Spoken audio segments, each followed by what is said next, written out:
Well, welcome to the second week of the course. We will be looking at basically the first chapter of Mcluhan's 1964 Understanding Media, the Extensions of Man, where some basic ideas are introduced, and to some extent, the ideas are just introduced in Mcluhan.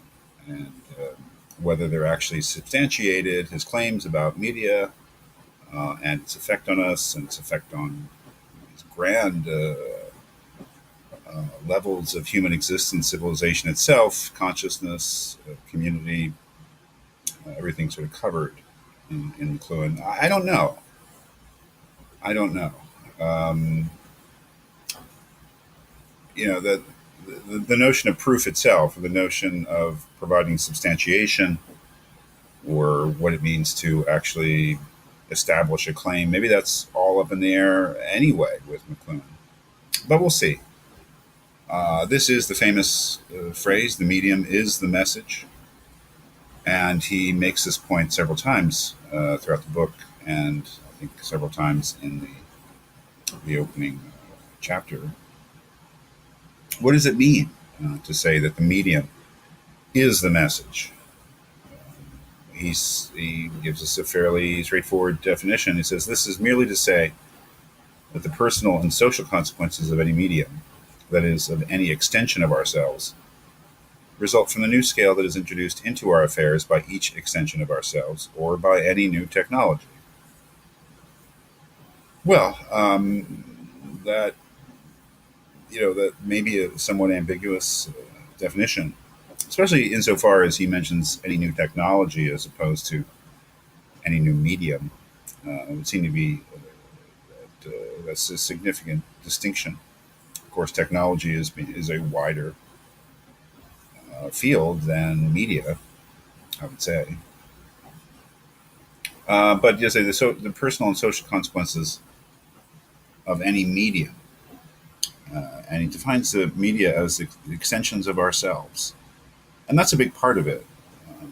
The idea is that human beings, when they develop media, and that can mean print, that can mean painting, can mean film, television, radio, the telegraph, which was a big deal in its day, in the 19th century, um, and of course the internet today, uh, and maybe something somewhat distinct from the internet, cell phones, how do you think of it? That these can all be thought of as extensions of the human senses. That is, that we, given photography, for instance, we see more. Given television and radio, we see and hear and experience things at a distance from ourselves. And I suppose anything like let's say a telescope would be thought of as an extension of our senses. And what he's interested in, obviously, as he says, are the personal and social consequences of these media, these extensions of ourselves. um, that is, how are we being shaped by them? How are we being changed by them?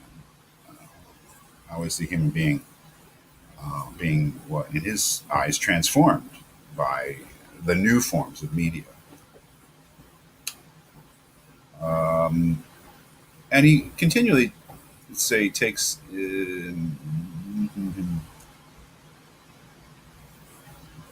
to task anybody who takes if you look at the chapter, there's a remark about David Sarnoff, one of the innovators of television, who made a claim in the 50s that you shouldn't criticize TV, which had become a big deal already in the United States, because it's just a medium, it's just a form. If it delivers bad content, that you can't blame the medium for that. McLuhan hated that sort of talk. He thought, for instance, in this passage here, that it was kind of a willful blindness or deafness to concentrate on the content of a medium and to think that its social effects, uh, its effects on human beings, were a matter of what content the medium delivered rather than the medium itself. Um, and here you get kind of, I would say, the ambivalence of Mcluhan with regard to whether these changes in technology are a good, a bad thing, whether they're inevitable, whether the changes that he thinks, will inevitably follow from new media in human life are good or bad. It's not really clear whether he's a critic, whether he's welcoming the new world, which in some ways, as you'll see in the next thing we read, medium is the massage. He seems to take a very sort of welcoming attitude towards the kind of changes that he saw being affected by electric media, as he says. But this is, I think, a good quote. The electric technology is within the gates. That's allusion to the barbarians being at the gates.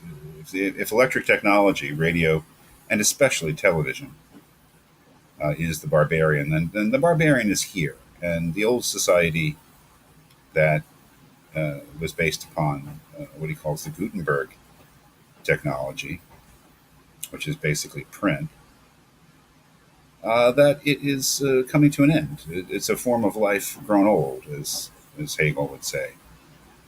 Electric technology is here. It's already shaping people in the 1950s. And we are numb, deaf, blind, and mute about its encounter with the Gutenberg technology, which is basically the technology of books, newspapers, periodicals, the print-based media, the print-based culture that preceded the 20th century.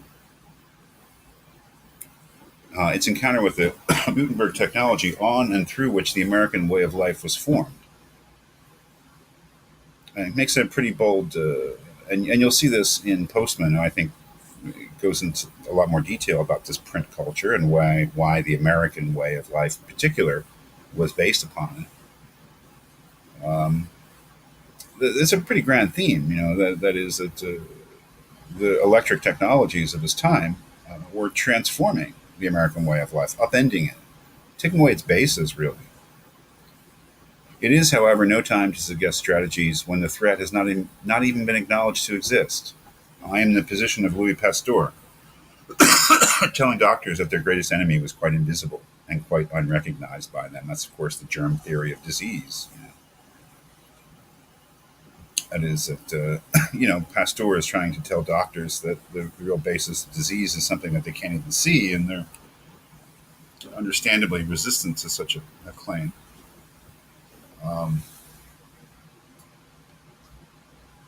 Mcluhan telling contemporary people that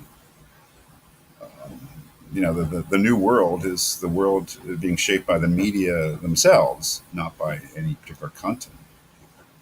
Our conventional response to all media, namely that it is how they are used that counts, is the numb stance of the technological idiot.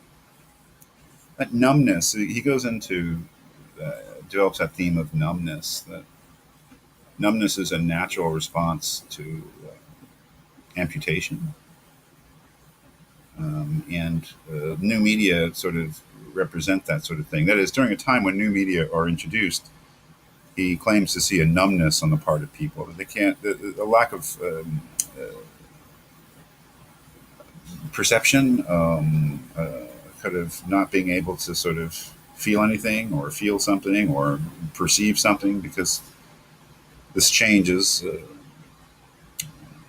an ongoing thing that has sort of taken away the basis of the old world and not yet sort of quite settled into the new one. Numb stance of the technological idiot. For the content of a medium is like the juicy piece of meat carried by the burglar to distract the watchdog of the mind. There's where the ambivalence comes in, I think.